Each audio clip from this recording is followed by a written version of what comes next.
Every morning at 6 a.m., Daniel pushed his coffee cart to the corner of Elm Street and 3rd Avenue.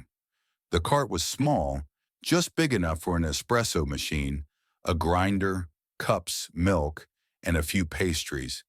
It had wheels, a folding awning, and a handwritten sign that said, "Good coffee. Good morning." Daniel had been doing this for 3 years. Before that, he worked in an office. He wore a suit. He sat in meetings. He answered emails late into the night. But one day he realized something. He didn't remember the last time he felt present in his own life. So he quit. He sold most of his things, bought the cart, and started over. Now every morning he made coffee, and he was happier than he'd ever been. The first customer always arrived at 6:15 a.m. Mr. Harris was in his 70s, retired, with kind eyes and a slow walk. He wore the same brown jacket every day. "Morning, Daniel," he said, approaching the cart. "Morning, Mr. Harris. The usual?" "Please." Daniel made him a simple black coffee, hot, strong, no sugar. Mr. Harris took the cup carefully and smiled. "Thank you." "Have a good day," Daniel said. Mr. Harris nodded and walked to the nearby bench, where he sat and watched the sunrise. He did this every single morning. And every morning Daniel wondered, does he live alone? Does anyone visit him? But he never asked, because sometimes people just need a quiet place to exist, and that was enough. At 7 a.m., the students started arriving. A young woman named Sarah came almost every day. She was in her early 20s, studying nursing at the university nearby. She always looked tired. "Morning, Sarah." "Morning," she said, rubbing her eyes. "Can I get a cappuccino? Extra shot, please." "Long night?" "Exam in 2 hours," she said. "I'm running on no sleep and hope."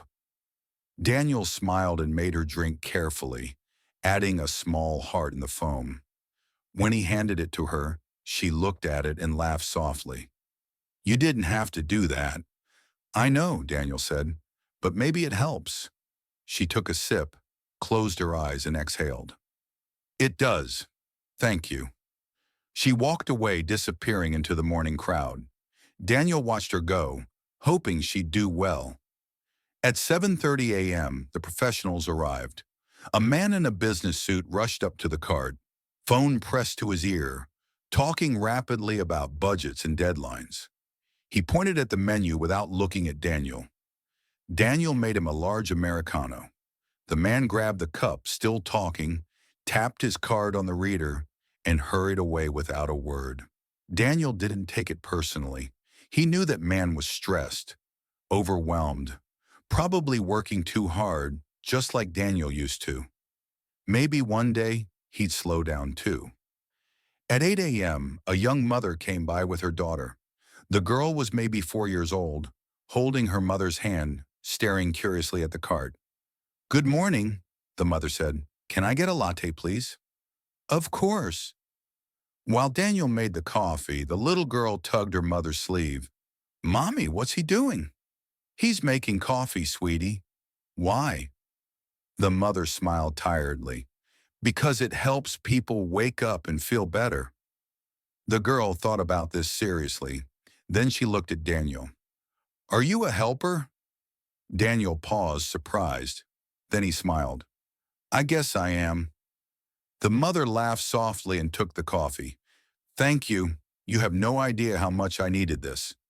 "I think I do," Daniel said gently. She smiled, grateful, and walked away with her daughter. The morning continued like this, steady, predictable, warm.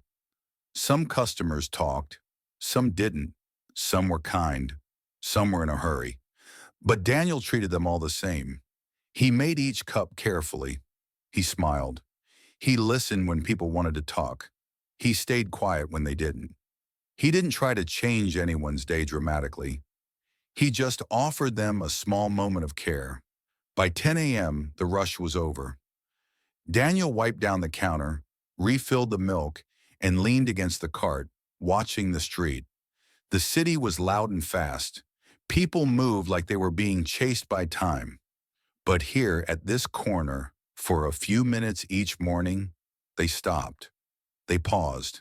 They held a warm cup in their hands and took a breath. And Daniel realized something. People didn't just come for the coffee. They came because someone noticed them. Someone said good morning. Someone made something just for them, with care. In a world that felt too big, too rushed, too impersonal, this small cart was a reminder.